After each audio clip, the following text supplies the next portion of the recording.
আশা করে এখানে দাঁড়িয়ে দাঁড়িয়ে আপনাদেরকে বক্তৃতা দিব আর আপনারা শুনবেন, এটাকে আশা করা যায় না? আশা করা যায় না। আমরা বক্তৃতা দেব না, আমি শুধুমাত্র একটু রিলসের মতো করে কয়েকটা কথা বলবো যেন আপনার কাজে লাগে। প্রাণকে আমরা ভালোবাসি, সত্যি ভালোবাসি। কেউ বিবাহ করে ভালোবাসি, কেউ কাজ করে ভালোবাসি, কেউ দেখেও ভালোবাসি প্রাণকে। এই ভালোবাসার প্রাণটা এক নম্বরে থাকবে, এটা আপনারা চান না? প্রাণকে এক নম্বরে আছে না, কেন নাই? এটা কোনোদিন কি আমি বের করেছি?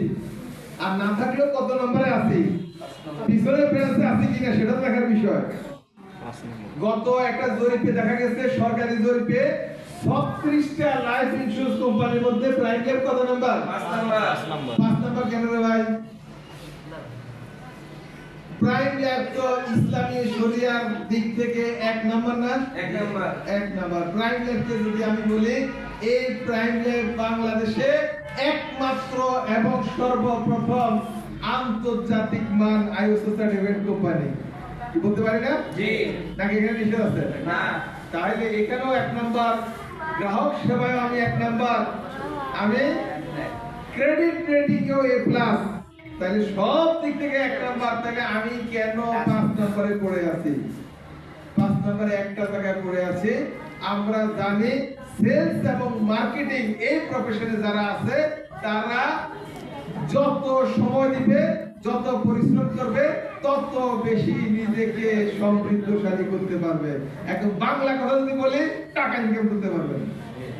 যত কিছুই করেন না কেন, সব কিছুর পিছনে ধান্দা বা চিন্তা কি? কি চিন্তা? টাকা ইনকাম করলে আপনার সম্মান বাড়বে, টাকা ইনকাম করলে আপনার মর্যাদা বাড়বে। আপনার টাকা ইনকাম আছে, দেখবে যে শ্বশুর বাড়িতে কি সমাদর।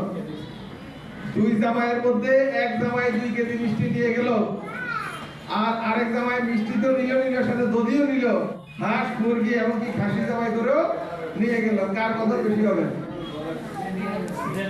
দ্বিতীয় জামার কদর বেশি হবে না? তাহলে বাড়িতে একটু খেয়াল করে দেখেন, বৃদ্ধ পিতামাতা ওই সন্তানকে বেশি পছন্দ করে যে সন্তান বেশি আয় করে। পিতামাতার মায়ের নারী ছাড়া ধন, বাপের রক্ত না। না খেয়ে পিতামাতা সন্তানদেরকে বড় করেছে। অনেক মা ইভেন কি বাবাও সন্তানের জন্য জীবন বাজিও রাখে, জীবন দিতেও দ্বিধাবোধ করে না। সেই বাবা মাও ইনকামের কারণে সন্তানকে কম বেশি পছন্দ করে।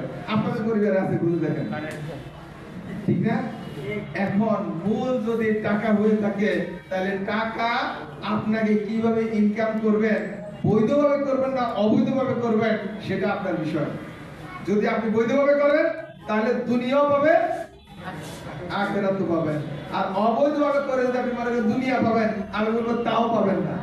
কারণ পুলিশ দৌড়াবে, র্যাব দৌড়াবে, আর্মি দৌড়াবে, রাতে বাসায় ঘুমাইতে পারবেন না, মামলা 50টা নিয়ে ঘুরবেন। তাহলে অবৈধ ইনকামের সুখ দুনিয়াতেও নাই, আখিরাতেও নাই। তাহলে বৈধভাবে যদি আপনি আনলিমিটেড টাকা ইনকাম করতে হয়, তাহলে প্রাইম লাইফ ইন্স্যুরেন্সের কথা কি আসবে কি আসবে না? আসতে হবে। আমরা সব কিছু চাই, কিন্তু পরিশ্রম করতে চাই না। এটা একটা পরিকল্পনা দিয়ে শুরু হয়েছে। আমাদের মনিরুল সাহেব খুব সুন্দর করে বলেছে, একটি পরিকল্পনা কাজের অর্ধেক বাস্তবায়ন হয়ে যায়। কিন্তু আমি আমার সিনিয়র সহ জুনিয়র যাদেরকে চিনি, বেশিরভাগের লোকে দেখে যে পরিকল্পনার মধ্যে ঘাটতি আছে, এলোমেলো আছে, মানে পরিকল্পনা সঠিক না। যেমন আমি বলি টেকসই পরিকল্পনা, বা ইংলিশে বলে সাস্টেইনেবল প্ল্যানিং। এর অর্থ হলো, আমরা অনেকে নদীর পাড়ে বাড়ি আছে আমাদের অনেকের, অথবা নদীর পাড় দেখেছি না, বেশিরভাগ লোকে দেখেছি। দেখবেন নদীর পাড়ে কোনোদিন বালি দিয়ে বাঁধ দেয় না, মাটি দিয়ে দেয়, দিলেও দেখবেন যে শক্ত করার জন্য ব্লক দেয়, সিমেন্টের ব্লক। কেন দেয়? বলে যে এটা টেকসই বা ভাঙবে না, এটা না, কিন্তু এটা সহজে ভাঙবে না, ঠিক না? আপনার পরিকল্পনা যদি টেকসই হয়, তাহলে এটা বাস্তবায়ন হবে। সহজে কি হবে না, বন্ধু হবে না, সেটা বিফলে যাবে না। এখন এখানে মাইকে দাঁড়িয়ে বলতে হয় যে স্যার 3 লাখ টাকা দেবো, 3 লাখ টাকা দেবো বললে স্যাররা খুশি হবে? খুশি হবে না। 15 লাখের মধ্যে 3 লাখ দিলে কি হবে? এটা আপনি ভাবেন। প্রাইম ইসলামী লাইফ ইন্স্যুরেন্স হলো তেল ও মাথায় তেল দেয়।